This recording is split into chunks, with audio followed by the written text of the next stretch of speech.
notre orateur de ce soir, Jean-Pierre Verrier, qui a un parcours assez intéressant. Ce n'est pas un médecin, mais fort de l'expérience d'une vingtaine de diplômes universitaires ou diplômes interuniversitaires, il en est arrivé à la discipline reine en médecine, l'histoire de la médecine. Et qui dit histoire de la médecine dit quand même méthode anatomo-clinique, et donc il en est arrivé à travailler et à écrire un super bouquin sur Ambroise Paré. Alors, moi j'aime beaucoup cette période parce que le début de la méthode anatomo-clinique a été mis en avant par les chirurgiens. Pour une fois qu'un neurologue dit bien les chirurgiens, jusque-là, il y avait les médecins qui se croyaient très savants, mais qui étaient encore dans les discours hippocratiques ou la scolastique d'Aristote, et qui réfléchissaient. C'était plus tard les médecins à la Molière, décrits par la Molière, mais qui croyaient savoir, mais ils ne savaient rien du tout. Et que les chirurgiens ont dit on va arrêter un peu les conneries et on va vraiment pratiquer la médecine. Et Ambroise Paré arrive au début, avec la Renaissance, c'est le début de la méthode anatomo-clinique au sens vrai du terme. C'est l'époque où vous avez Vézal en anatomie, vous avez Paracels, vous avez tous ces gens qui vont amener le début de la méthode anatomo-clinique. Et en plus, si je me souviens bien, il a été le chirurgien de 4 rois de France. C'est Henri II en premier et les autres, les enfants. Et c'est toute la période de la période des guerres de religion, assez quand même traumatique. Et Ambroise Paré est situé dans cette période-là. Donc, je fais de la pub pour votre livre qui retrace un peu toute cette période, mais la conférence de ce soir va être beaucoup plus axée sur le personnage, sur la personne même. Et il ne faut jamais interpréter un personnage avec la période d'aujourd'hui, parce que les wokistes mettent Churchill à la poubelle. Et quand on voit un peu le comportement et les propos de Ambroise Paré, je pense qu'il ne serait pas vraiment apprécié par Sandrine Rousseau. Merci monsieur le doyen. Alors, j'ai repris le titre de mon livre, Le vrai Ambroise Paré, chirurgien royal de la résistance entre légende et histoire. Alors vrai, D-R-A-Y, parce que je l'ai cité dans sa langue. Sa langue, c'est le moyen français, c'est intermédiaire entre l'ancien français, on fait terminer au XIVe siècle, et le français classique qui commence au XVIIe. Évidemment, ce sont des frontières officielles. La langue, c'est un continuum. Et je l'ai cité dans sa langue, et je crois que j'ai été le seul à le faire, parce qu'au début du XVIIe, il est mort en 1590, donc au début des années 1600, ses œuvres complètes ont été réécrites dans le français classique. Voilà. Donc j'ai conservé sa langue, avec évidemment, quand c'est nécessaire, des explications, des traductions. Et à la fin du livre, il y a un index des mots de moyen français. Voilà. Donc, à droite, c'est la statue qui se trouve à Laval, puisqu'il est né dans la région de Laval. Voilà. Donc, il est pensif devant ses livres, à la différence de Vézal, qu'a cité M. le doyen, qui était le grand anatomiste du XVIe siècle, qui lui s'était fait représenter tenant un bras d'un corps. Lui, il est plus dans l'intellectuel et dans les livres. Voilà. Alors, j'ai cité ça, mes deux boussoles, ça a été de tout dire, parce qu'il y a des choses positives et des choses négatives, et je donnerai un exemple tout à l'heure. On ne met que ce qui est bien et on oublie le reste. Voilà, donc c'est partiel. Donc là, et puis dans cette période qui a été extrêmement agitée, les guerres de religion, on s'entretue, etc. Donc on est obligé d'avoir un point de vue moral sur ce qui se passe, et donc qu'il soit éclairé par les droits de l'homme ou les droits humains, comme on dit. Et c'est pour ça que j'ai appelé ça une biographie non autorisée si Ambroise Paré a été de ce monde, parce que ça n'aurait pas été avec son accord, mais j'ai dit tout ce que j'avais à dire. Et d'ailleurs, j'ai un petit buste d'Ambroise Paré que j'ai mis sur mon bureau, me regardant en face et me disant tu peux me critiquer, mais tu dois respecter les faits. Voilà. Alors, le plan, j'ai la découverte dans ce domaine d'histoire de la médecine et d'histoire en général, c'est qu'il y a énormément de choses inventées, de choses fausses, on va en voir plein, et effectivement, il y a plus de choses à raconter que quand on ne sait rien. Voilà, sur l'enfance d'Ambroise Paré, on ne sait quasiment rien. Donc, imaginez un film là-dessus, il n'y a rien à dire. Donc, on invente. Et donc, je me suis intéressé aux mensonges dans l'histoire. Ensuite, la vie et les œuvres d'Ambroise Paré. Et puis, cette question qui a beaucoup agité beaucoup de monde, la religion, était-il catholique ou protestant? Vous saurez tout. Voilà. Donc, d'abord, j'ai essayé de faire une liste des mobiles du mensonge en histoire. Le premier, c'est le mobile militant. Au nom de la cause pour laquelle on milite, eh bien, tous les mensonges sont permis. Ensuite, le mobile relationnel, pour ménager les susceptibilités, pour faire de peine à personne, vous le verrez. Hein, était-il catholique ou protestant? Oh, un peu les deux. Voilà, pour vous voyez. Ensuite, le mobile narcissique, donc ça c'est une définition du DSM-5, la Bible de la psychiatrie. Besoin excessif d'être admiré, se faire mousser, voilà, donc on invente, ça fait bien. Mobile mythomaniaque, alors là on n'est plus dans la psychiatrie. Tendance pathologique à des récits imaginaires, fabulation, et on verra qu'il y a un lien avec le dernier mobile crapuleux au sens juridique du terme, c'est-à-dire pour de l'argent. Évidemment que si on écrit un livre, mais qu'on va répéter des choses, etc., il n'y a rien de nouveau, c'est pas intéressant. Il faut apporter du nouveau, de l'exclusif. Voilà, donc, et puis, je vais vous citer quand même un film. Mais je dis qu'il y a un lien entre les deux, parce qu'il m'a été donné un jour de rencontrer une personne qui, au sens psychiatrique, était mythomane. Et elle avait un rendez-vous chaque semaine chez le psychiatre. Je n'ai pas l'impression que ça donnait des résultats.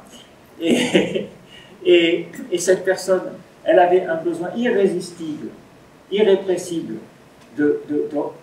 d'inventer.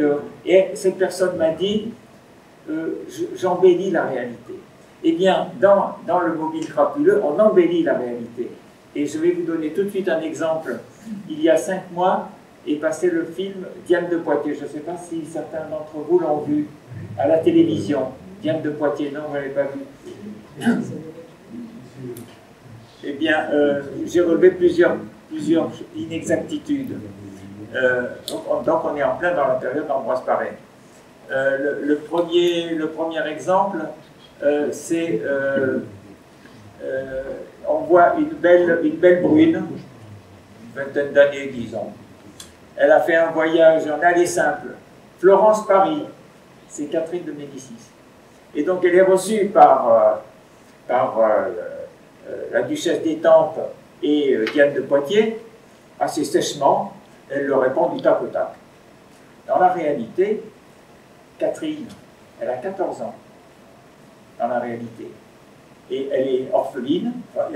Elle a joué un très très grand rôle dans l'histoire de France, Catherine de Médicis. Elle est orpheline. C'est son oncle qui s'occupe d'elle et qui a décidé en quelque sorte de trouver un mari. C'est pas le top, hein, puisqu'elle se marie avec Henri, qui est le frère cadet, le fils cadet de François Ier. C'est l'aîné qui doit régner, mais comme il mourra d'un accident, c'est le cadet. Mais enfin, elle se marie avec le fils cadet.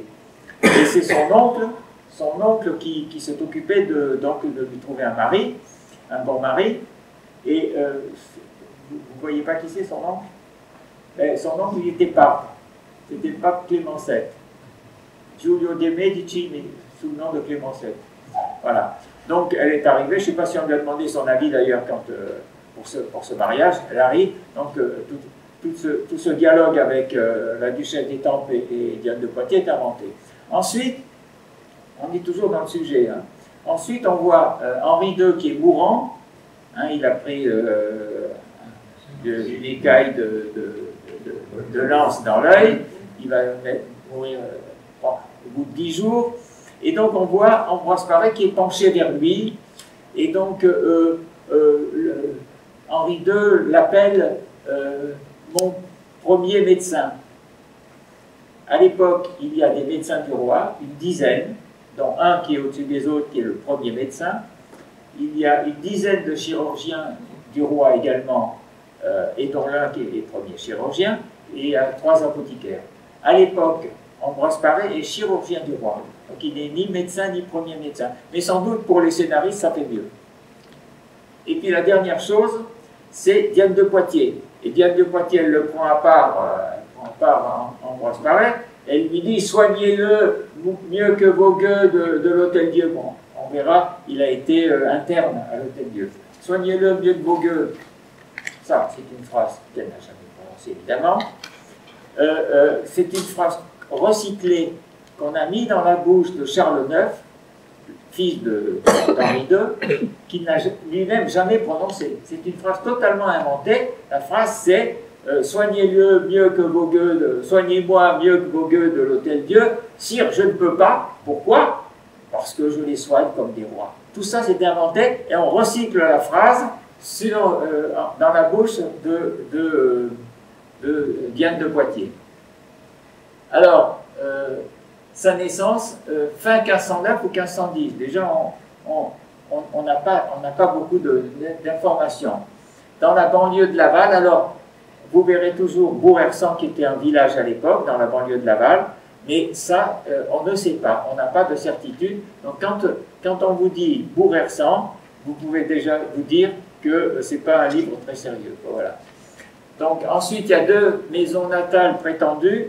Évidemment, on n'a aucune certitude. Il y en a une qui a disparu, l'autre on a mis un macaron, quoi, voilà.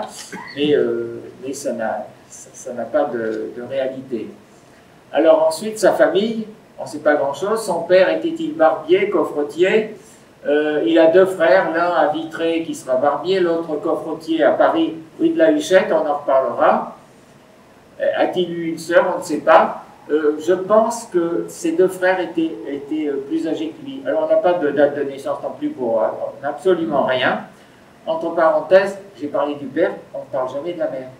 Et ça dit des choses sur la condition féminine à cette époque aussi. Hein. Donc, les frères, je pense qu'ils étaient plus âgés que lui. Ils mourront d'ailleurs avant lui. Et il s'occupera un peu de son neveu et sa nièce. Et donc la première femme sur sa vocation, Ambroise Paré jouait un jour avec de jeunes villageois de son âge, et tous ses enfants couraient et sautaient ensemble. Tout d'un coup, l'un d'eux tomba et ne put se relever. Il s'était fait une grave blessure à la tête, et le sang coulait en abondance. Tous ses camarades, sottement effrayés à la vue du sang et le croyant mort, se mettent à fuir en criant. Seul le petit Ambroise, à la fois le plus courageux et le plus compatissant, s'approche de son camarade, lui lave sa plaie, la bande avec un mouchoir, puis, comme l'enfant pouvait à peine se remuer, il le charge sur ses épaules et le transporte chez ses parents. Voilà. Donc, le tour de la France par 2 enfants, j'en reparlerai parce qu'il y a pire dans les mensonges. Donc, tout ça est inventé pour arriver à quoi? Il avait la vocation et il a soigné un enfant. Voilà, tout ça ne tient pas debout. Alors, a-t-il été domestique chez un chapelain? A-t-il été apprenti barbier? On cite un nom, mais on n'a aucune certitude. Enfin, l'honnêteté commande de dire qu'il n'y a aucune certitude. Alors, j'ai indiqué ce que signifiait la barberie à l'époque, les cheveux, les poils, et puis la petite chirurgie, purger, panser les ulcères, la phlébotomie, c'est-à-dire faire les saignées, soigner les clous, les furoncles, aposthume les tumeurs, suturer les plaies, cautériser les hémorroïdes. Voilà. Ensuite, la deuxième fable concernant sa vocation, parce qu'on ne manque pas d'imagination. Donc là, il est chez un barbier comme apprenti, et puis il va assister à une opération qu'on appelle la lithotomie. Un patient a des calculs dans la vessie, Et donc il y a le grand spécialiste de l'époque qui s'appelle Laurent Collot. Et donc Laurent Collot va opérer. Et donc le barbier est là bien sûr, le petit apprenti Ambroise Paré n'en perd pas une miette. Et pour la deuxième fois, je dis, mais c'est bien sûr, c'est ça que je veux faire. Dans toute cette histoire, elle ne tient pas debout parce que Laurent Collot, à l'époque où ça se serait passé, n'opérait pas encore. C'était un grand spécialiste, mais il n'opérait pas encore. Donc vous voyez, donc il y a beaucoup de choses comme ça. Donc ensuite, il est pris comme en quelque sorte interne à l'Hôtel-Dieu, à Paris. On ne sait pas comment il est arrivé. On ne sait pas à quelle date. Est-ce qu'il est allé voir son frère il est à Paris entre 1530 et 1533. Il a dû arriver à peu près à ce moment-là. Comment il a trouvé à s'employer, on ne sait pas exactement. Compagnon barbier, c'est-à-dire apprenti. Il est interne, logé, nourri. Et là, il va tout apprendre. Parce que, j'en ai pas encore parlé, on a un petit enfant qui est assez déshérité, très pauvre, qui est placé éventuellement comme domestique, et puis il va devenir le plus grand chirurgien de son époque. Et donc, pour ça, deux qualités exceptionnelles. D'une part, c'est un surdoué, et d'autre part, on le verra, c'est un travailleur acharné, et il va écrire une somme de la chirurgie et au-delà de son époque. Donc il va s'atteler à sa tâche. Quand il n'est pas aux armées, il travaille, et donc c'est un travail exceptionnel, quoi. Et donc il va remplacer Guy de Sauliac, la somme qu'avait écrite Guy de Sauliac 2 siècles plus tôt en latin. Lui, il écrit en français pour deux raisons. D'une part, il ne connaît pas le latin, et d'autre part, il souhaite diffuser l'information, bien sûr, pour faire progresser les connaissances. Donc, ensuite, il va tout apprendre, il va même être meilleur que les autres. À un moment donné, on croit que quelqu'un a été empoisonné, il montre que ce n'est pas le cas, il opère dans des conditions terribles à l'époque, donc il va tout faire. Par exemple, à un moment donné, il dit, bon, c'était des indigents qui sont ramassés dans la rue, gelés, et il dit qu'il y a 4 nez gelés, il opère 4 personnes qui ont le nez gelé, et il y en a 2 qui sont morts. Voilà. Donc c'est pour dire les conditions de l'époque. Donc physiquement, il est assez... Je vous montrerai évidemment des gravures, une peinture de l'époque, sur pièce, peint sur lui. Donc il est petit, chétif, et donc pour se viriliser, surtout à l'armée, il fait tout pousser, c'est-à-dire la moustache, la barbe, il se fait un bouc, et puis la mouche, c'est-à-dire les poils qui sont sous la lèvre inférieure. Voilà, donc maximum. Alors ensuite, en sortant de l'Hôtel-Dieu, il trouve une place comme chirurgien militaire. Alors, pour le moment, il n'a aucun diplôme. Il n'a pas encore passé aucun diplôme. Il a eu 3 ans à l'Hôtel-Dieu, il a tout appris, mais il n'a aucun diplôme. Mais on a besoin de chirurgiens militaires, et donc c'est un détail, d'autant plus qu'il n'y a pas beaucoup de candidats. Les chirurgiens en titre, ils n'ont pas envie d'aller aux armées dans ces conditions, les barbiers non plus, donc on trouve pas grand monde, quoi. Alors, je dis 2 choses. D'une part, les barbiers, on les appelait les chirurgiens de robe courte, et les chirurgiens étaient chirurgiens de robe longue. Voilà, pour faire la distinction entre les deux. Donc, il va aller de découverte en découverte. On pensait que les armes à feu, les blessures étaient mortelles, il y avait du venin, il montre que ce n'est pas le cas. Donc, il propose un emplâtre froid à la place de l'huile bouillante. Il est très soucieux de la souffrance des soldats. C'est pour ça qu'il va avoir tout de suite une grande renommée et être très apprécié. Alors là, il est dans les armées à l'époque encore de François Ier. François Ier qui a des vues sur le nord de l'Italie. Et donc là, il se trouve 1537. Et donc, à un moment donné, les soldats français prennent une garnison ennemie et tuent les prisonniers désarmés, ce qui s'appelle un crime de guerre. Voilà. Donc, Paré raconte, puisqu'il a raconté ses guerres, ses campagnes, donc pour lui, il ne dit rien. En revanche, quand c'est les Espagnols qui font la même chose, qui tuent des soldats désarmés, alors là, il les condamne. Voilà. Donc, il y a une autre oui. Ensuite, il y a le chef de l'escadron où il se trouve, qui viole une jeune femme, et donc là, il fait de l'humour. Voilà. Donc, une fort belle, jeune et gaillarde piémontaise, qu'un grand seigneur voulut avoir pour lui tenir compagnie de nuit, de peur du loup-garou. Voilà, il plaisante, c'est un viol. C'est pour ça que j'ai dit tout dire. Voilà. Donc ensuite, à la sortie de cette première expérience, il passe ses examens et il devient barbier. Voilà. Son chef est mort à la guerre. Le chef suivant lui demande de continuer, mais il a d'autres projets, et donc il rentre à Paris, il passe ses examens, et alors, on verra un petit peu où il habite. Il se marie avec une jeune femme de son âge. Là, j'ai mis, ils ont eu 4 enfants, dont 3 qui sont morts. Entre parenthèses, la mortalité infantile est absolument effrayante à cette époque.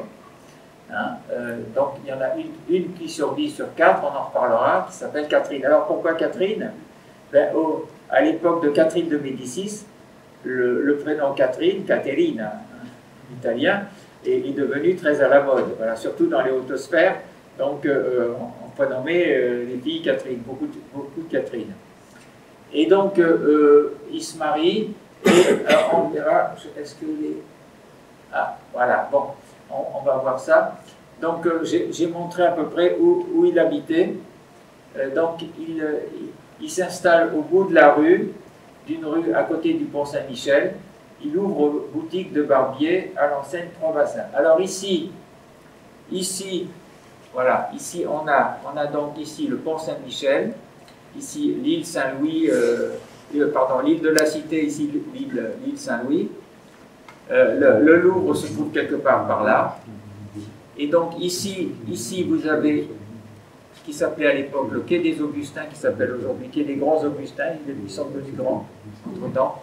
Ici vous avez la rue de l'Hirondelle, c'est là qu'il habitait. Donc on va grossir un petit peu. Voilà. Donc ici, alors évidemment, tout ça a disparu parce que le baron Haussmann a fait la place Saint-Michel. Donc ici, vous avez la rue de la Rondelle, et donc la moitié de la rue a disparu. Et donc lui a commencé à habiter ici à la limite, puis il a pris la deuxième maison quand il s'est marié, et puis habité la troisième, qui appartenait à la famille, qui était plus vaste. Il faut dire aussi que à l'époque, il y avait des maîtres, des chirurgiens qui prenaient des élèves pour leur apprendre. Et donc, ils étaient logés nourris aussi. Donc là, on va grossir encore un petit peu. Voilà. Donc ici, on a la rue de la Rondelle. Donc à peu près jusqu'ici, ça a été supprimé. Ici, vous avez l'église de la paroisse. Et puis attenant le cimetière à l'époque.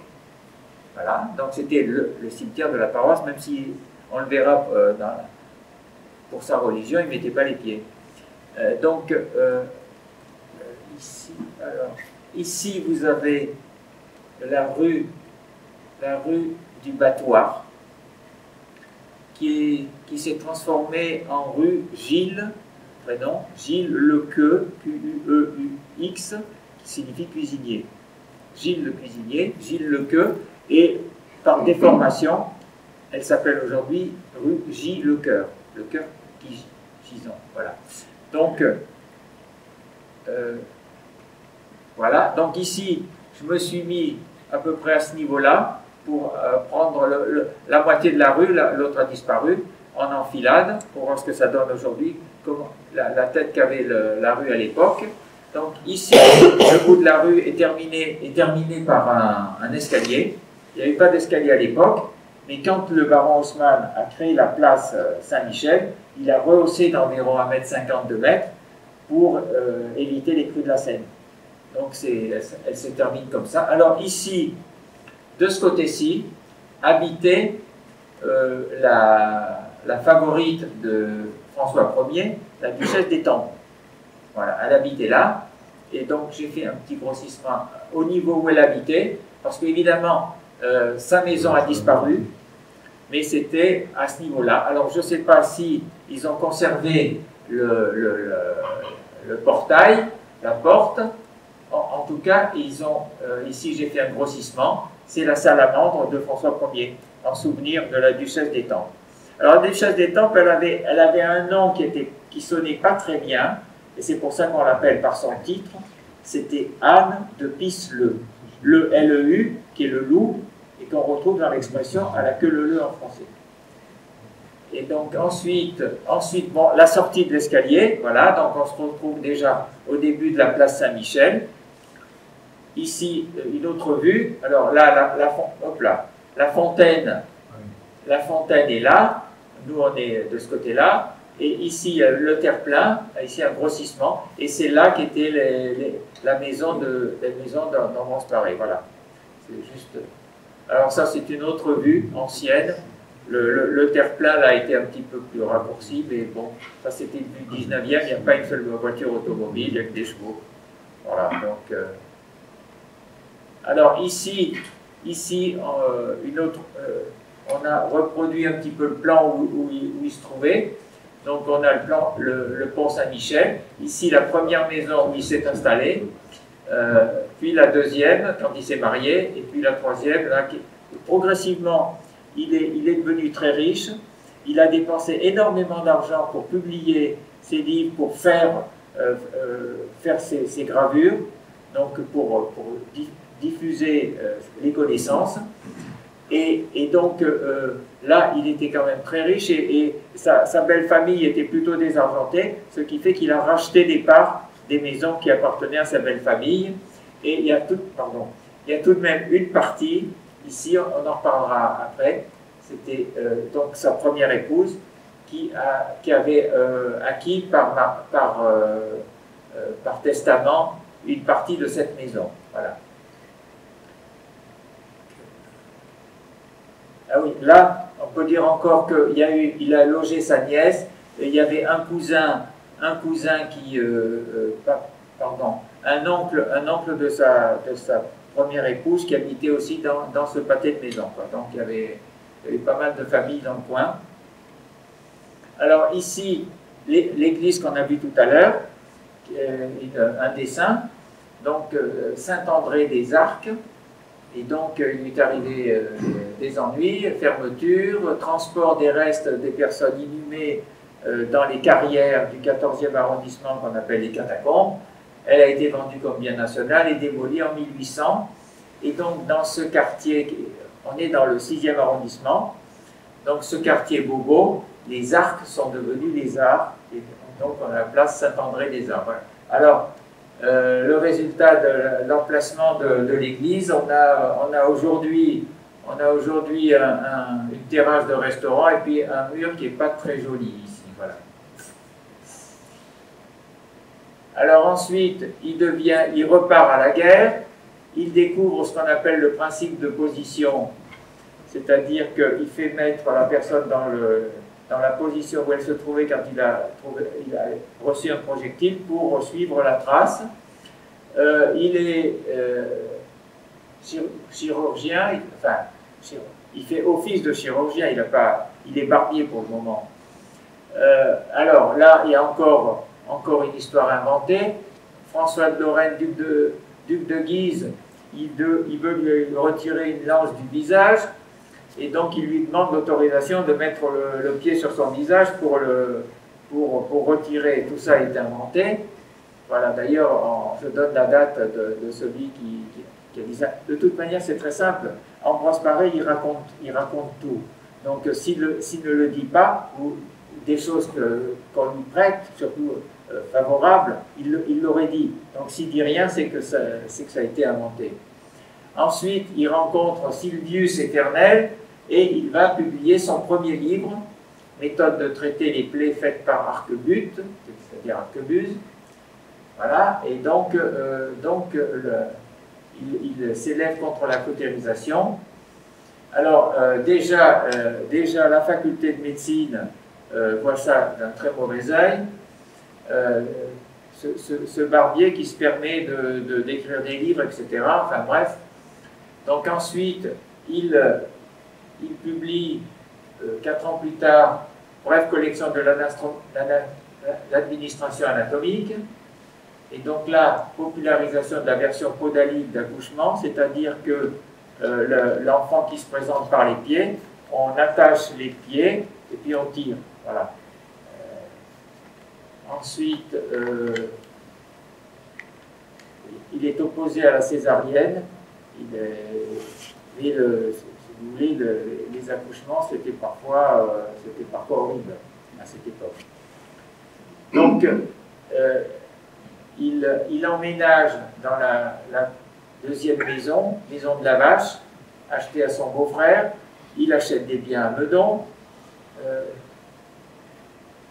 Son ancienne maison achetée par son frère Coffretier, qui habite rue de la Huchette.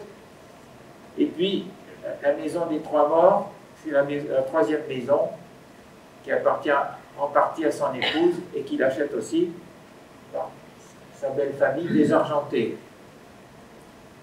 Ensuite, il est de nouveau chirurgien militaire de M. Drouan, puis d'Antoine de Bourbon. Et là aussi, un nouvel épisode très intéressant. On pense qu'un soldat est trop blessé pour pouvoir survivre. On a déjà creusé sa tombe. Et lui pense qu'il peut le soigner, quoi. Enfin, il essaie en tout cas. Et il va le guérir. Et là, les autres lui donnent, chacun donne une pièce pour le féliciter. Donc, il est très apprécié. Alors là, c'est sa grande popularisation, la ligature des artères après amputation. Alors, c'est pas lui qui l'a découvert, puisque depuis le 1er siècle, et j'en parle dans mon livre, tout au long des siècles, 1er siècle, les Grecs, les Romains, les Arabes en ont parlé, mais elle n'était pas utilisée. Donc il l'a popularisée en France. Et donc il va donc en parler. Donc il attend tout de même 12 ans, entre 12 ans pour en parler. Alors évidemment, il ne faut pas nier qu'il y a des problèmes d'asepsie à cette époque. Voilà, donc là, effectivement, j'ai repris tous les gens qui en ont parlé avant lui. Et là, donc, il est nommé chirurgien ordinaire du roi Henri II. De temps en temps à la guerre. Deuxième édition de la manière de traiter les plaies. Il a envoyé Hédin assiégé. Alors là, il y a aussi une rencontre avec Vézal, parce que il est prisonnier, il se fait passer pour un simple barbier, il n'est pas reconnu, il refuse de travailler avec Vézal, et il est libéré pour avoir soigné un chef ennemi. Et tout ça va être transformé ensuite par d'autres personnes qui vont raconter une autre histoire.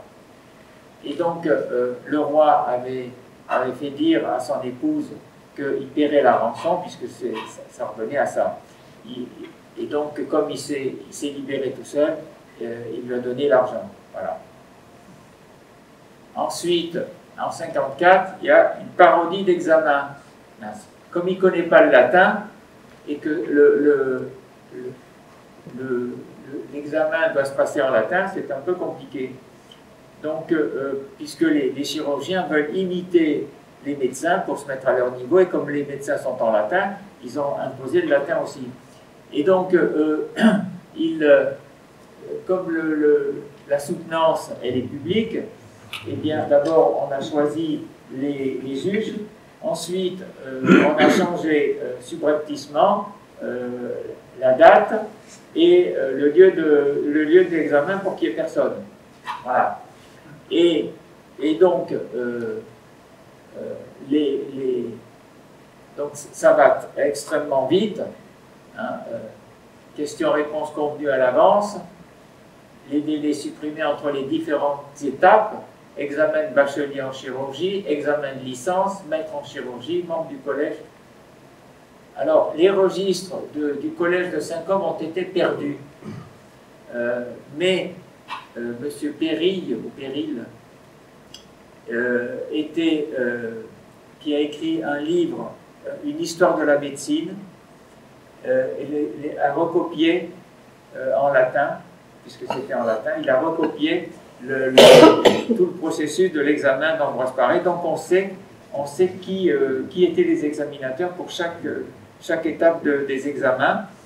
Et c'était une histoire de la médecine en 3 tomes. Et les 2 premiers tomes ont été publiés. Et le 3e, il est mort avant. Et heureusement, on a son manuscrit qui se trouve à la bibliothèque de l'Académie nationale de médecine. Donc j'ai donné la référence dans mon livre, et donc on peut consulter le manuscrit. Voilà.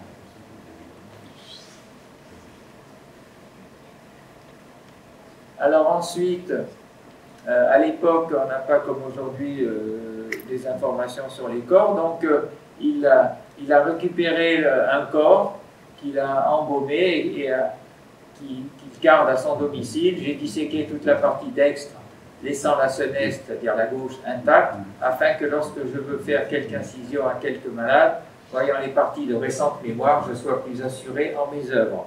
Donc, à l'époque, hein, c'était une autre époque, quoi.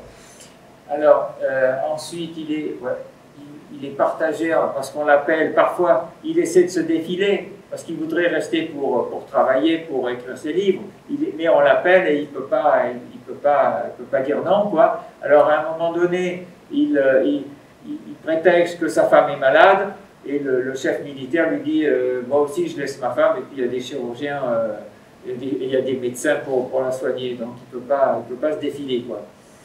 C'est ça le succès. Alors ensuite, en 1559, Henri II meurt. Il était présent comme la dizaine de médecins et la dizaine de chirurgiens, mais il n'a rien fait de spécial. Et l'histoire des 4 condamnés à mort, décapités, et dont il aurait essayé de refaire la blessure, c'est une invention de plus. Voilà. Si c'était le cas, il l'aurait dit. Alors, dans tous les détails, ils ont été exécutés au Petit Châtelet, etc. Enfin, il y a tous les détails possibles, évidemment. Hein. Alors, là, il change de maison, la 3e, plus vaste. En 1560, il recueille sa nièce orpheline, voilà, fille de son frère qui habitait rue de la Huchette.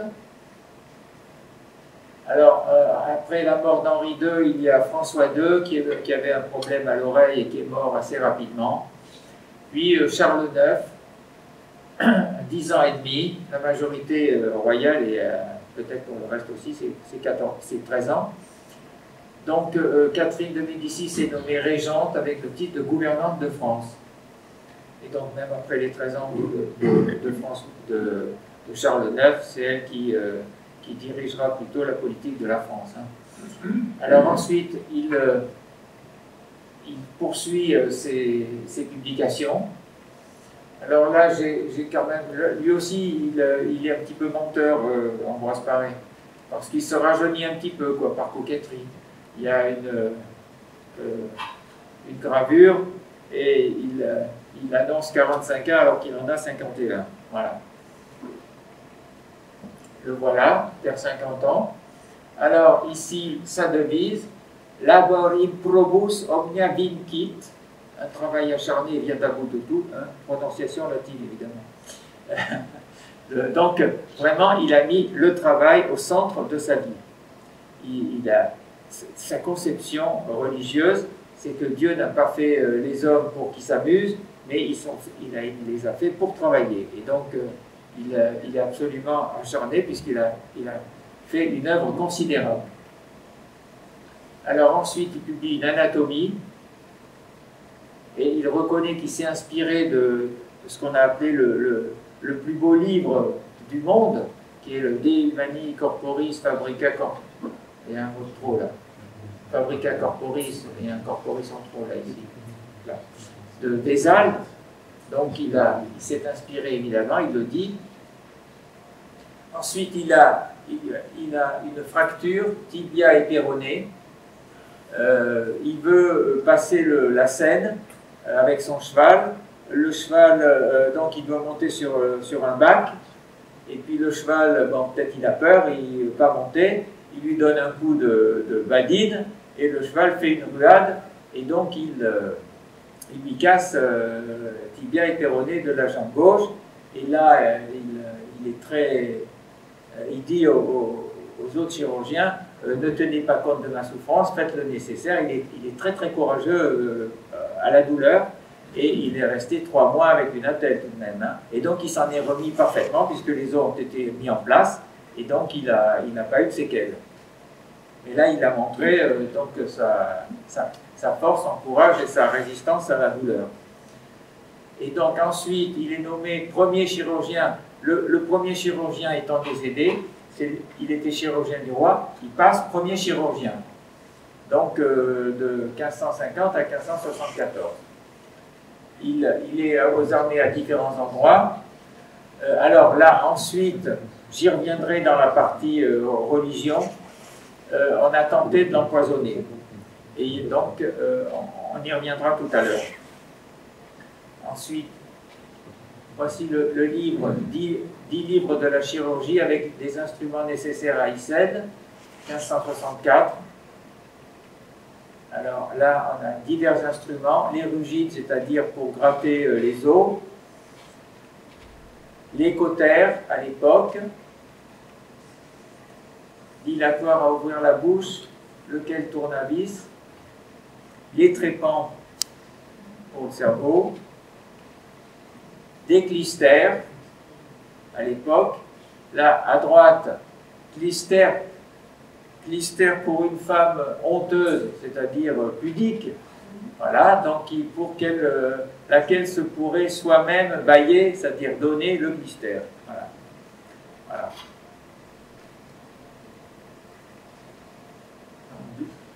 Une image de blessure de guerre, une extraction d'une flèche rompue. J'ai oublié de dire, si vous avez des questions, interrompez-moi, hein, posez des questions, allez-y, ne vous gênez pas. Alors ici, position lithotomie, donc pour des calculs de la vessie. La figure d'un homme situé comme il faut quand on lui veut extraire la pierre de la vessie. Bras rompu avec plaie, attelle de jambes. Voilà, c'est quelques dessins, hein, quelques corselés pour dresser un corps tortu, c'est-à-dire tordu. Oui, quand c'est en italique, c'est une citation. Quand c'est en français, c'est remis en français. Ouais. Lanière pour le maintien des intestins, c'est-à-dire à ce niveau. Voilà, ici, pour coudre les plaies.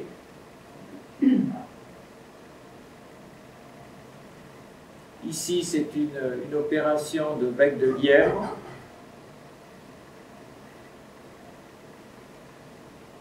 Et alors là, il a créé tout un tas de prothèses, très très ingénieux, jambes artificielles, pour les pauvres simplement une jambe de bois, des potences pour les boiteux, réduction d'une fracture du fémur par cet appareil qui s'appelle glossocomium. luxation de la cuisse, des petites bottines, réduction de la luxation de l'épaule. Alors ça, c'est son chef-d'œuvre. Son chef-d'œuvre, c'est cette main de fer articulée. Et il s'est fait aider évidemment par des serruriers. Donc il fait appel aux hommes de l'art pour faire des choses extraordinaires de son époque, quoi. Un bras en fer, voilà. Des dents, alors tout, des dents artificielles, des yeux artificiels, un nez avec moustache pour remplacer un nez défaillant, une oreille, et de janvier 1564 à mai 1566, il y a un tour de France. La reine-mère veut montrer Charles IX, le roi, à la France, donc elle va faire ce tour de France. Et pareil, à chaque étape, il va voir les médecins, les chirurgiens, pour apprendre d'eux. Il apprend en permanence. En 64, il est mordu par un serpent.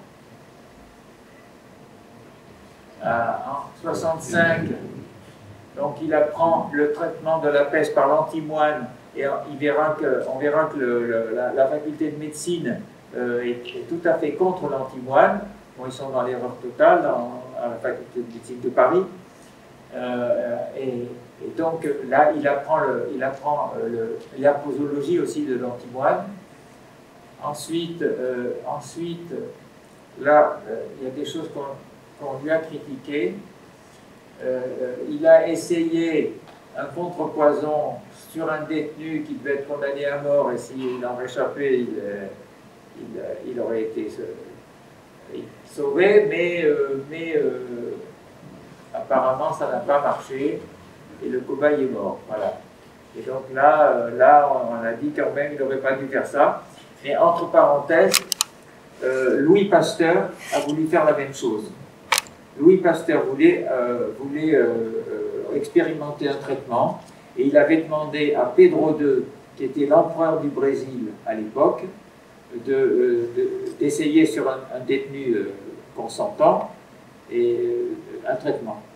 Et donc Pedro II a refusé. Voilà. Et donc, si vous voulez, c'est une idée. L'idée d'expérimentation, parfois, est à la limite, quoi, sur le plan moral. Alors ensuite,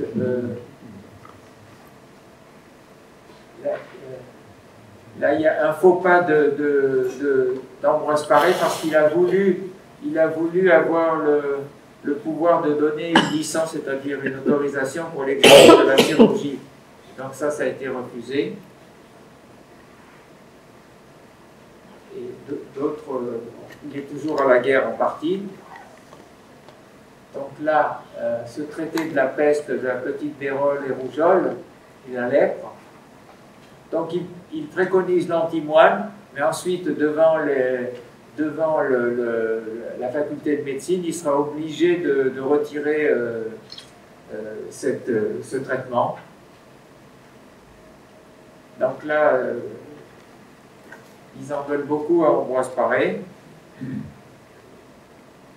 Et donc, alors que l'antimoine est utilisé par la première faculté qui s'est créée en France, qui est la faculté de Montpellier, et donc qui a été accueillante aux huguenots, chimistes arabes et médecins juifs. Donc ils ont accueilli tous les réprouvés de partout, et donc ils ont été tout de même d'abord la première à se constituer, et puis en avance un peu sur les autres. Alors ensuite, donc il maintient l'antimoine dans sa première édition des œuvres. Alors, œuvre ici, j'ai pas mis le E dans l'eau parce qu'à l'époque on ne le met pas. Voilà, c'est pas une coquille. Et ensuite, la faculté de médecine va plus loin. Elle interdit non seulement l'antimoine, mais tous les remèdes chimiques. Paracelse va se retourner dans sa tombe, puisque c'est lui qui a insisté sur le côté remède chimique. Et donc l'antimoine ne sera autorisé que beaucoup plus tard, en 1666.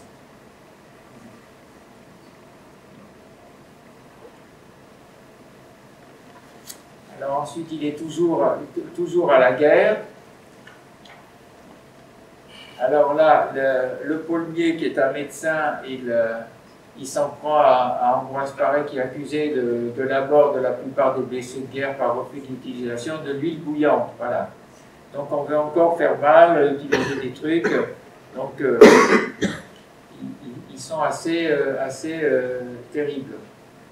Ensuite, Ambroise Paré répond dans 5 livres de chirurgie, et le Paulmier remet ça anonymement. Paré ne répond pas.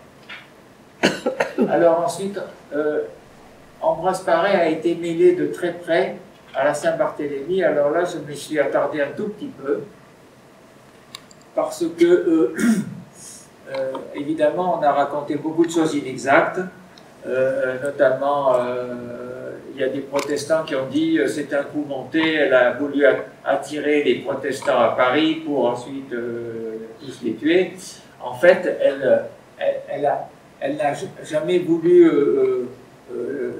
la guerre entre catholiques et protestants. Elle voulait la paix entre eux.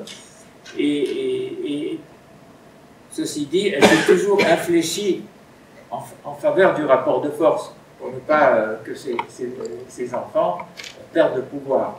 Donc il y a eu de multiples guerres et suivi de traités de paix qui ensuite ont été rompus et on remet ça. Et à chaque fois, c'était pour entériner le rapport de force, mais elle-même voulait réconcilier. Et comment fait-on? Eh bien, par un mariage au plus haut niveau. Et donc, entre Henri de Bourbon, le futur Henri IV, et puis sa fille Marguerite de Valois. Et donc, sa puissance était telle à l'époque qu'elle a tordu le bras à tout le monde, personne n'était d'accord, ni Henri de Bourbon ne voyait pas l'intérêt de se marier, sa mère non plus, du futur Henri IV, Marguerite de Valois, elle ne voulait pas se marier, mais on ne lui a pas demandé son avis, donc tout le monde est contre, mais elle arrive à ses fins, dans un premier temps, c'est-à-dire que, alors évidemment, les autres dénoncent les intrigues de l'italienne, évidemment. Plus tard, on parlera de l'autrichienne aussi. Donc, ensuite, le mariage a lieu le 18 août 1572, selon le rite catholique, alors que le pape n'a pas encore accordé la dispense de consanguinité. Donc, on s'en passera. Entre parenthèses, plus tard, Henri IV voudra annuler ce mariage, et donc il demandera l'annulation par le pape, bien sûr, et le pape lui accordera l'annulation pour cause de consanguinité, alors que là, il lui donnait l'autorisation pour cause de consanguinité. Vous voyez, ça sert dans les deux sens. Alors, là, et comme à l'époque, Henri de Navarre est toujours guenaud, hein, donc ce mariage est inédit, inouï.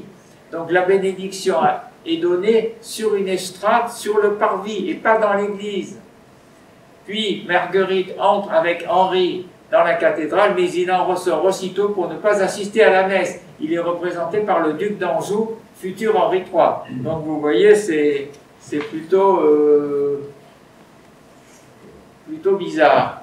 Alors, hein, donc là, nous sommes le 18, et là, le parti catholique décide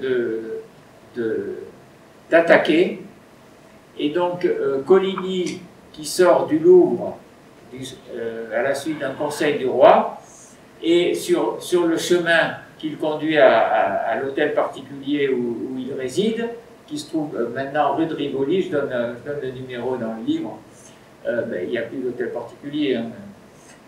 Donc, sur le chemin, il est blessé, et sur le moment, on ne sait pas qui a tiré, mais c'est une maison qui appartient à quelqu'un qui est dans le camp de Guise.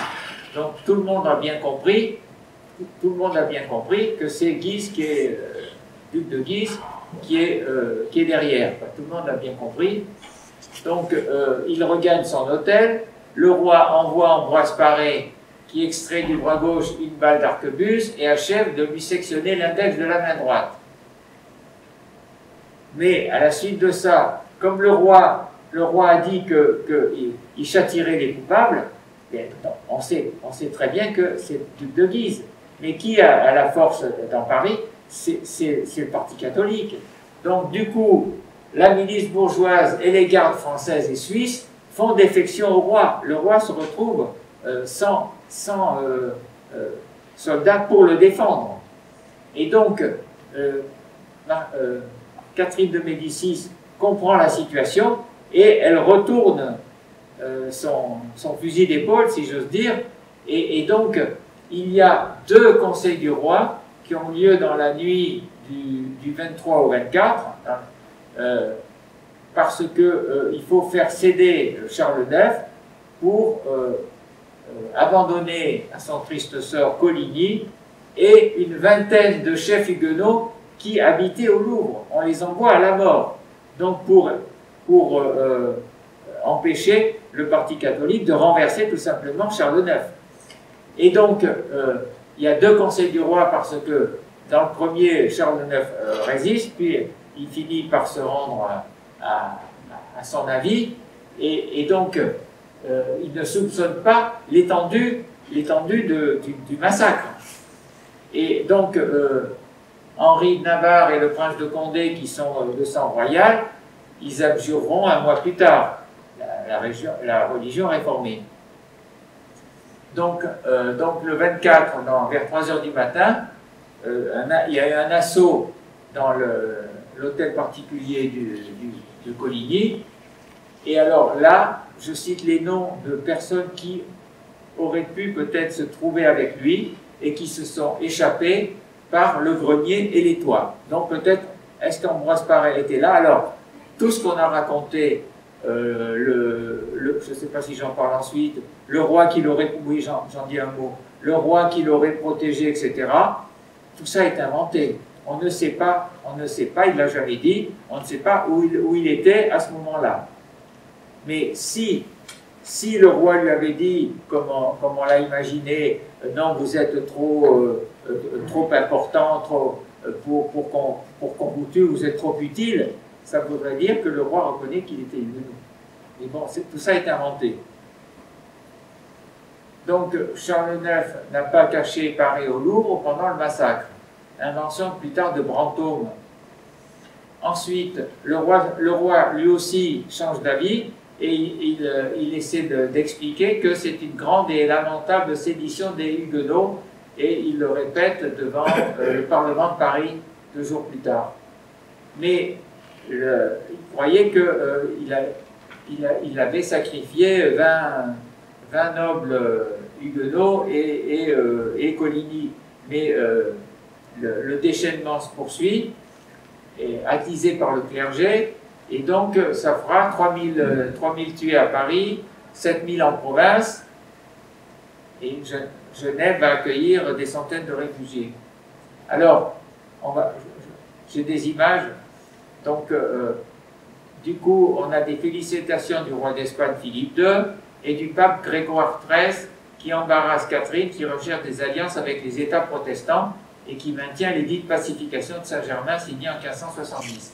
Alors, le pape, évidemment, a fait des messes, mais il a aussi frappé une pièce commémorative, donc pour commémorer le massacre de la Saint-Barthélemy. À l'avers, son effigie, on dit Grégorius XIII Pontifax, et à gauche, au revers, on a un ange qui tue des Huguenots, donc Hugonotorum Nostrages, massacre des Huguenots. Voilà. Alors ici j'ai fait un grossissement. Alors ici on a donc l'ange avec son épée de la main droite en avant, de la main gauche il brandit une croix, et ici on a donc ici on a un mort ici, un deuxième là, un troisième ici, un quatrième là, un cinquième ici, un sixième là, et ici on a une tête de mort également, ça fait 7. Voilà. Alors ici, le pape a également commandé à Giorgio Vasari une fresque en 3 panneaux qui présente les soldats en armes massacrant des vieillards de dos, défenestration défenestration de Coligny sur front d'Orthodafé, victoire de la foi sur l'hérésie. Donc cette peinture se trouve toujours au Vatican.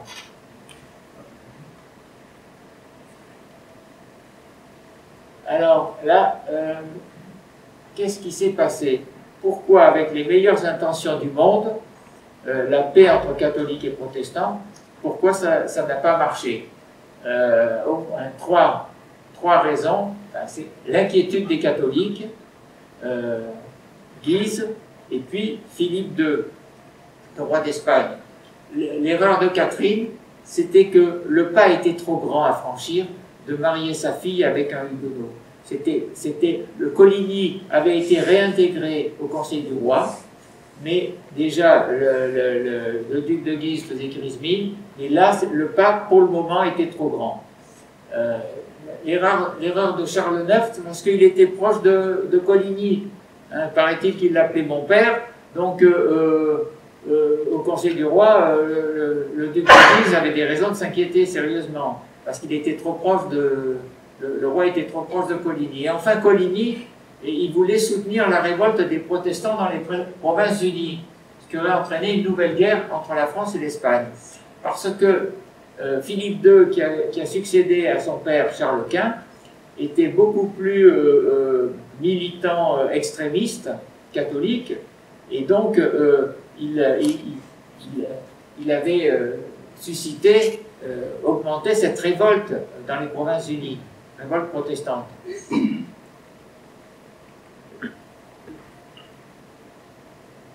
Ensuite, l'année d'après, Ambroise Paré continue ses publications. Alors là, deux livres, de la génération de l'homme, une manière d'extraire les enfants au divan de la mère. Paré croit en l'infériorité de la femme. Nature ne tend jamais à engendrer femelle, c'est-à-dire mais, toujours un mâle, donc le plus parfait. Certaines femmes se transforment en hommes, mais l'inverse est impossible, car nature tend toujours à ce qui est le plus parfait, et non au contraire faire ce qui est parfait devient n'importe. Autrement dit, les hommes sont parfaits et les femmes imparfaites. Voilà. Alors, autre chose, il culpabilise les victimes. Il explique ça, les malades, par la punition divine. Voilà. Les causes des monstres sont plusieurs. La première est la gloire de Dieu, la deuxième est son ire. Ensuite, intolérance religieuse et homophobie, les relations contre nature sont des copulations d'athéistes et sodomites. Ensuite, il croit qu'un bossu fait naître un enfant bossu. Un enfant conçu pendant les règles devient un monstre parce que le sang menstruel est corrompu. Il y a encore des vieilles idées comme ça. Oui, préjugés sur la couleur des nourrices, qu'elle ne soit rousse et qu'elle soit brunette parce que le lait est meilleur que d'une blanche, car les brunes sont de tempérament plus chaudes que les blondes. Partant, la chaleur digère et cuit mieux l'aliment dont le lait est rendu beaucoup meilleur. Alors, là, dans le deuxième parti, c'est-à-dire des monstres, là, il s'est ridiculisé. Poisson avec la tête d'un porc sanglier, camphre animal amphibie, lièvre marin. Alors aujourd'hui, ces livres ont encore beaucoup de succès parce que les livres de chirurgie, bon, c'est du passé, tout ça, tandis que ça amuse, quoi. Ça amuse. Animal fort monstrueux naissant en Afrique, tout ça est présenté comme sérieux alors que c'est de la pure imagination, évidemment. Cheval de mer, monstre marin ayant la tête d'un ours et les bras d'un singe, lion marin couvert d'écailles, monstre chien, cochon ayant la tête, pieds et mains d'homme, le reste d'un cochon, enfant demi-chien, homme ayant une teste au milieu du ventre.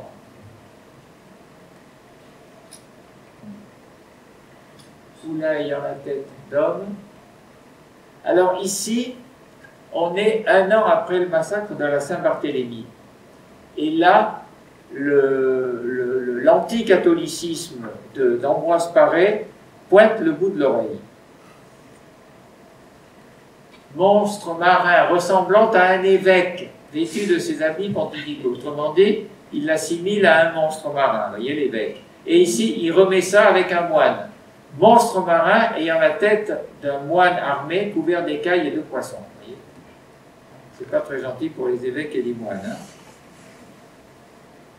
Alors, sa première épouse meurt fin 73. Il a sa fille Catherine qui a 13 ans, puisqu'elle avait eu 4 enfants, mais il y en a un seul a survécu. Et il a récupéré sa nièce qui a 19 ans. Et donc il loge chez lui, évidemment. Et d'une part, il est souvent appelé aux armées, il ne peut pas se défiler, et d'autre part, il voudrait un fils. Voilà. Et donc, il se marie extrêmement rapidement. Je n'ai pas mis toutes les dates. Hein. Et donc là, 18 janvier, c'est le remariage. Mais il faut savoir que le contrat de mariage chez notaire était déjà 1 mois avant, donc il s'y est pris très tôt, très rapidement, il s'est remarié, mais à l'époque, on se remariait, on mourait beaucoup, et on se mariait beaucoup également. Par exemple, la première belle-mère d'Ambroise Paré, elle en était à son 3e mari. Et comme on ne divorçait pas, ça veut dire que les 2 premiers étaient morts. Et donc on ne reste pas seul, on se remarie énormément. Voilà. Donc, à 63 ans, il se remarie avec Jacqueline Rousselet, 19 ans. Ce qui fait tout de même 44 ans d'écart. Voilà. Après, là, après 2 mois et demi de veuvage. Donc, elle lui donnera 6 enfants. Donc, 2 qui l'appellera Ambroise, mais ça ne leur a pas porté chance, 2 garçons. Mais sur les 6, il n'y a que 2 filles qui survivront, Anne et Catherine, une deuxième Catherine. Voilà, 2 sur 6. Et donc, effectivement, que s'il veut beaucoup d'enfants, il vaut mieux que l'épouse soit jeune. Hein. Disons que c'est une justification. Là, je le défends un peu, si vous voulez. Hein. Mais enfin, vous verrez que tout le monde n'est pas de cet avis. Hein. On le verra ensuite. Et donc, ensuite, Charles IX meurt. Et Henri III, c'est le retour d'Henri III, qui entre-temps s'était fait roi de Pologne. Donc, il arrive à toute allure pour reprendre le trône de France, et apparemment il le reprend comme premier chirurgien qu'il était déjà, et il le nomme en plus valet de chambre et conseiller. Je ne sais pas quelle heure il est. Il faut que j'accélère là. Donc là, 75, ce sont ses œuvres, première édition. Voilà, remplaçant Chauliac et Vigo. Alors, Gourmelin, il a été à un moment donné doyen de la faculté de Paris. Il a essayé de faire des procès, et finalement, grâce au roi, l'affaire a été classée. Ils ont essayé d'empêcher l'édition. Deuxième édition 4 ans plus tard. Sa fille du premier lit se marie. Alors, ce qu'on appelle la 3e édition, c'est la première édition latine, et très très raccourcie. Là, il indique 68 ans au lieu de 72, là, il se rajeunit encore un petit peu. Alors, voici ce qu'il a publié. Donc on le voit, c'est ce que j'ai également fait sur la couverture de mon livre que j'ai publié à 72 ans.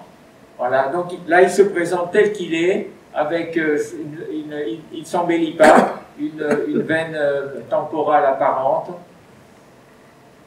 et fier de lui en disant voilà ce que j'ai, c'est comme ça que je l'imagine, voilà où je suis arrivé, voilà tout ce que j'ai fait, toute mon œuvre. Là, on a un autre portrait à 65 ans. Alors ici, c'est le seul portrait qu'on a peint de son vivant. Alors, le portrait a disparu, mais il nous reste cette photo. Et donc là, c'est un artiste qui l'a colorisé. Voilà. Bon, alors il y a d'autres choses. Il est très courageux. Il dénonce la crédulité de la mumie. Qui sont faits avec, ça dresse les cheveux au-dessus de la tête, des cadavres récents avec des os pulvérisés, pourriture de tombeau, cuit au four, puis trempage dans la poêle noire. Il y a des gens qui croient que ça sert à quelque chose, la licorne qui soignerait, etc.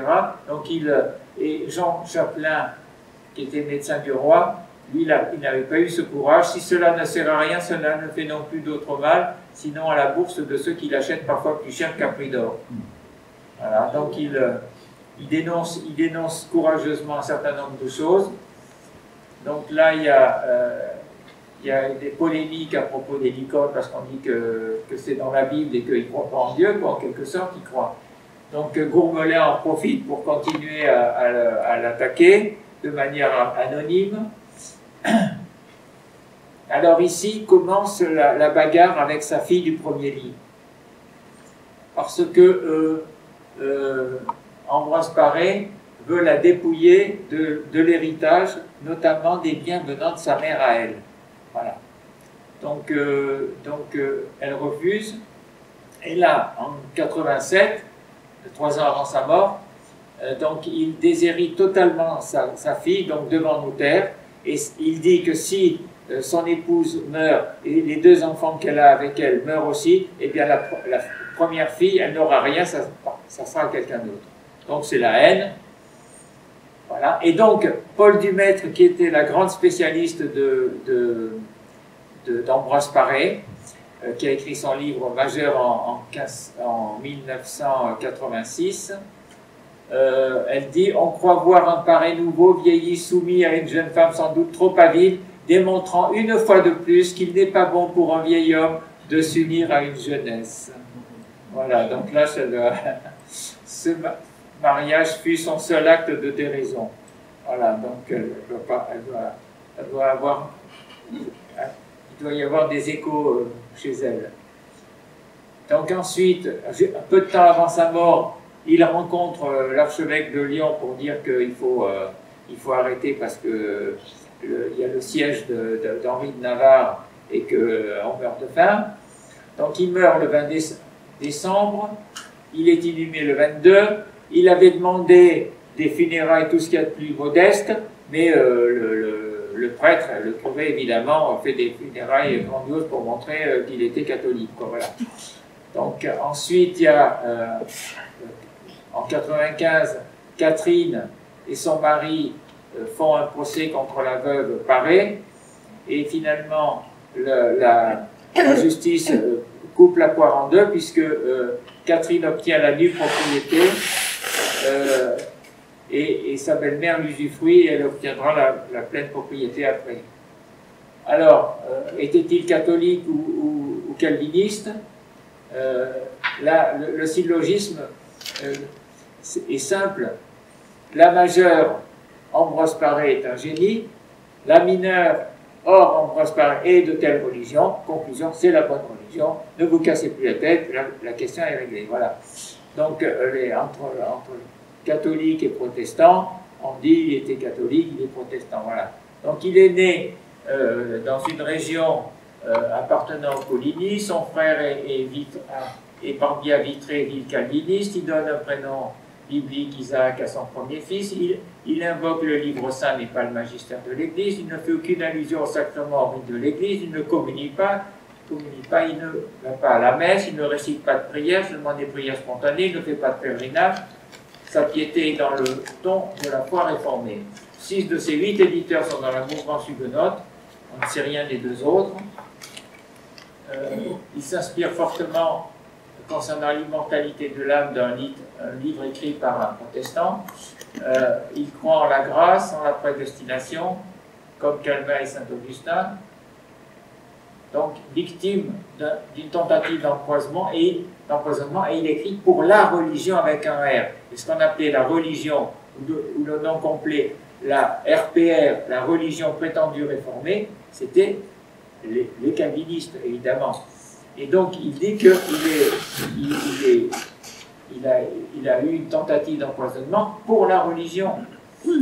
Et donc, ensuite il omettra d'en parler et prétendra que tel empoisonneur n'était ni d'une ni d'autre religion, mais seulement libertin et sans crainte de Dieu. Voilà.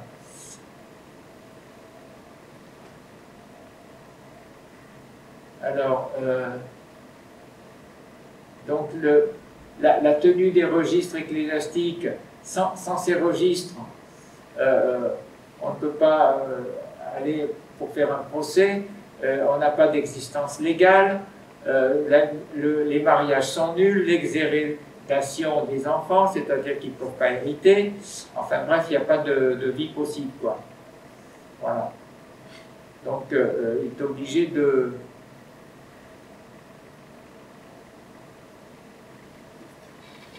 Donc, il fait preuve de prudence pour lui-même et sa famille, pour ne pas gêner sa carrière, et chirurgien auprès de 4 rois. Et donc, à la différence du huguenot Bernard Palissy, mort en prison, il a pratiqué comme d'autres un catholicisme de façade en ces temps de persécution. Conclusion, parcours exceptionnel, démarche scientifique, le vrai livre, c'est le corps humain, mais des croyances, punition divine, et puis d'autres traitements peu ragoûtants, des excréments de bœuf, de fientes de pigeon. Il croit en les influences astrologiques, il est contre l'avortement, il est misogyne, il est intolérant, il souhaite la mort des incroyants et des homosexuels. C'est un travailleur acharné, il apprend constamment. Donc il a un peu, il s'est intéressé un peu à tous les domaines, le plus grand chirurgien de la Renaissance. Voici une signature de... Alors là, je crois que ça veut dire Ambroise Paré, et ici ça doit être sa signature à côté. Alors, je ne sais pas ça va encore. Ici petit mensonge dans la traduction anglaise. The words of that famous surgeon. Bon. Ils ont dit que ils ont traduit sur la version latine, qui est une version courte et de mauvaise qualité, mais ensuite ils se rattrapent en disant qu'elle a été comparée à la version française, ce qui est un mensonge. Ça, c'est... il a eu une traduction en japonais, et il faut savoir que jusqu'à l'ère Meiji en 1868, il était interdit de faire pénétrer un document écrit par un étranger, sous peine de mort. Donc, il y a eu des petits passages qui ont été traduits, du néerlandais, puisqu'il y avait des Japonais qui se trouvaient aux Pays-Bas, donc, mais évidemment sans indiquer que c'était un étranger qui avait écrit. Alors ici, j'ai retrouvé ça. C'est la Société médicale de Saint-Louis, Saint-Côme et Saint-Damien qui a voulu essayer de faire revivre le souvenir du collège de Saint-Côme. Voilà, c'est date de 1939, j'ai trouvé ça à la bibliothèque Sainte-Geneviève à Paris.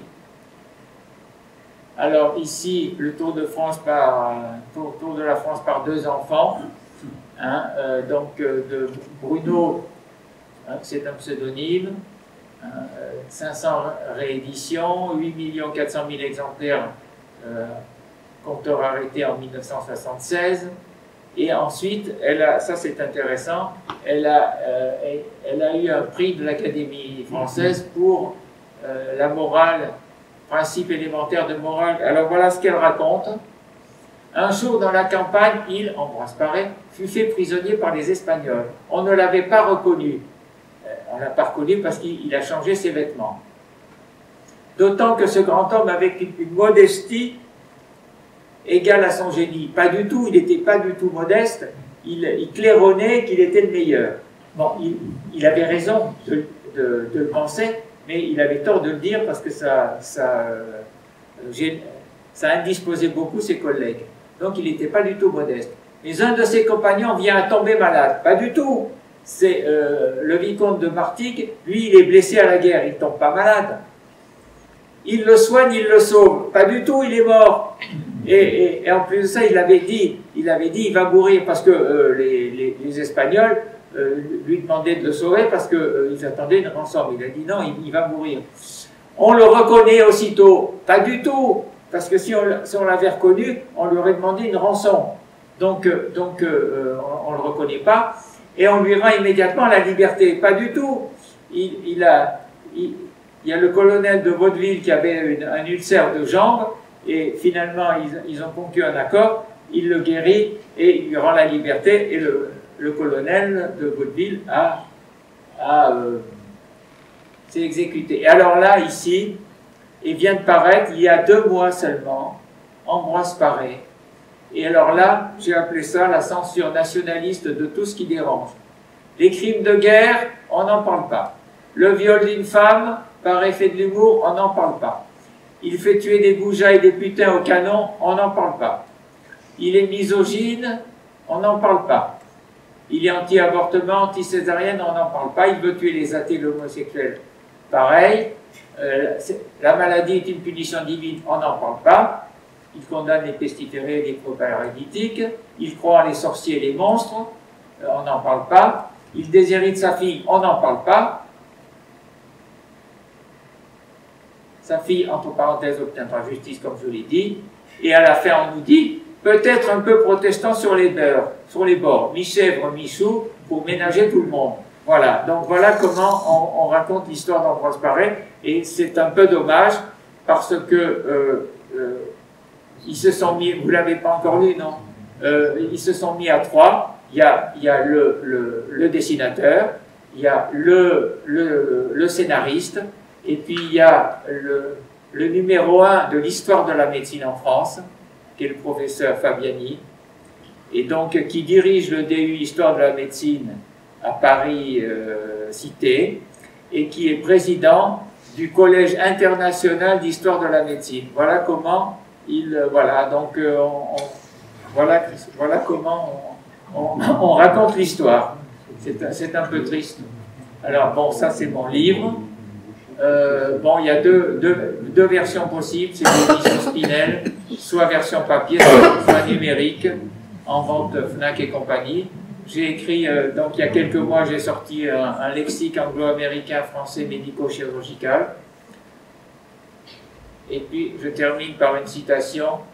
Donc ça, c'est le professeur Étienne-Émile Beaulieu, qui, dans sa leçon inaugurale au Collège de France, a dit « L'honneur de la science, c'est de dire ce qui est ».